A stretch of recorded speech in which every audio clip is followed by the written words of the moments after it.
orang yang berilmu, bukan ilmu agama ya, ilmu lahir, itu biasanya godaannya adalah alam materi, dunia. Orang yang ilmunya level syariat, itu godaannya keduniaan biasanya. Istrinya nambah, atau kekayaannya double, atau ngaji pakai tarif, atau macam-macam. Ini godaannya orang berilmu yang ilmunya masih syariah. Syariah ilmu ya, bukan syariah fakultas. Jadi syariat ilmu lahiriah tadi itu biasanya digoda oleh materi.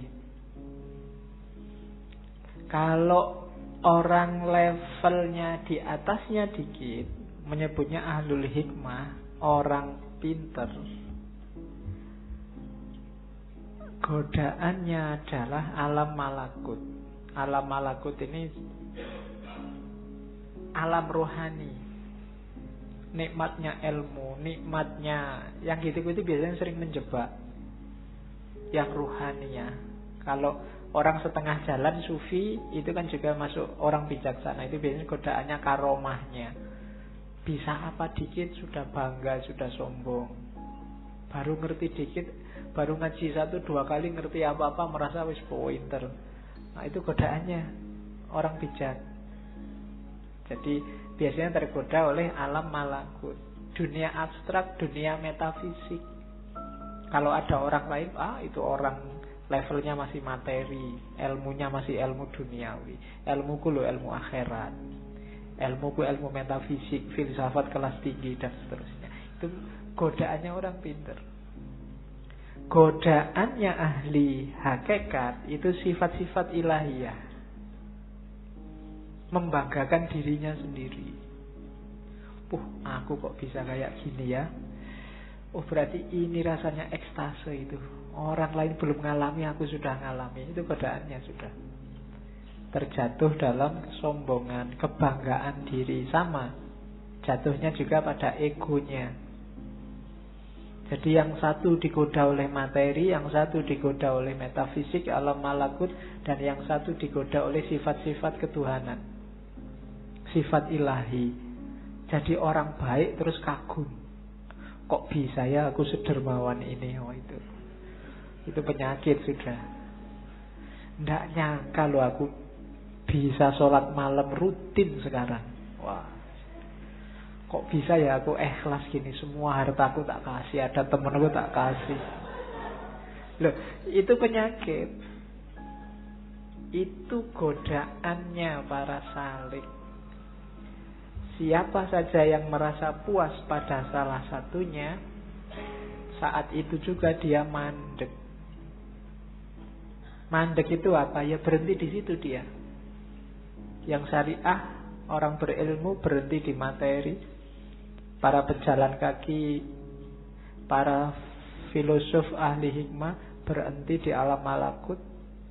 Dan ahli hakikat yang sudah puncak berhenti di alam sifat-sifatnya ilahi. Semuanya belum nyampe, berhenti di sana, tidak bisa meneruskan langkah. Maka hati-hati dengan jebakan-jebakan ini. Kalau kita sedang di tengah jalan sekarang, hati-hati. Saya tidak tahu kita ada di level mana. Jangan-jangan level yang paling bawah juga belum.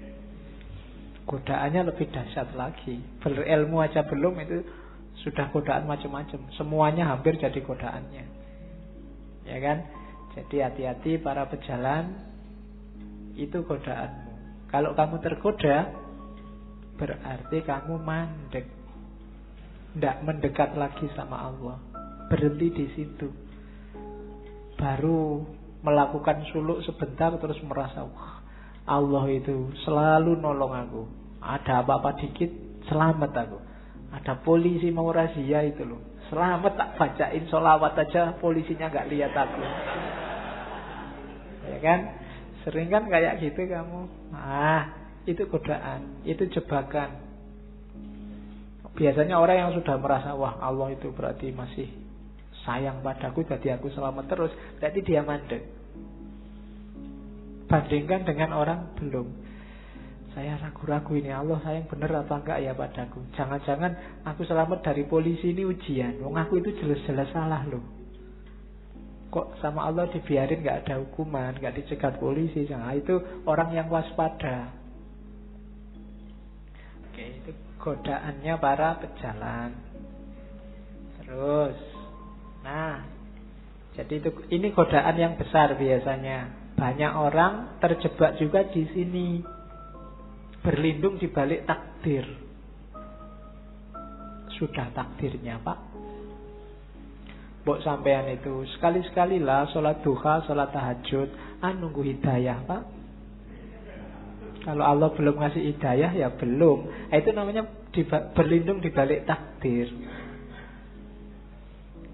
Wah ya memang waktunya Pak. Kok sampean gak lulus-lulus Mas?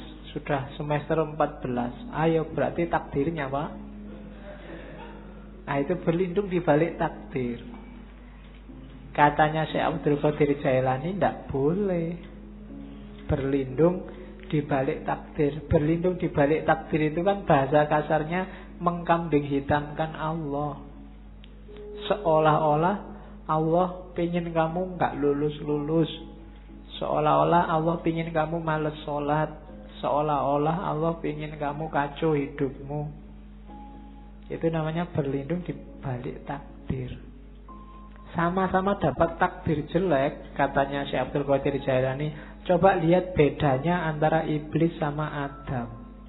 Dua-duanya dapat takdir jelek. Yang satu dijadikan musuhnya manusia sampai hari kiamat. Yang satu diturunkan derajatnya dari surga ke bumi. Kalau iblis, itu ceritanya Syekh Abdul Qadir Jailani. Waktu ditanya, kenapa sih kok nggak mau sujud pada Adam yang bikin Allah murka? Katanya iblis, itu kan takdirnya Allah. Kalau saya sujud juga nanti Adam nggak jadi turun ke muka bumi. Ceritanya beda nanti. Itu kan cuma drama misalnya. Nggak, jawaban ini nggak bikin Allah nggak berkenan. Beda sama Adam. Adam itu mungkin ya ngerti sudah skenario-nya, dia wong jadi makhluk jailun fil ardi khalifah, berarti besok mau ke bumi. Tapi kan pakai skenario makan buah khuldi segala, bahwa Adam salah sehingga diturunkan derajatnya.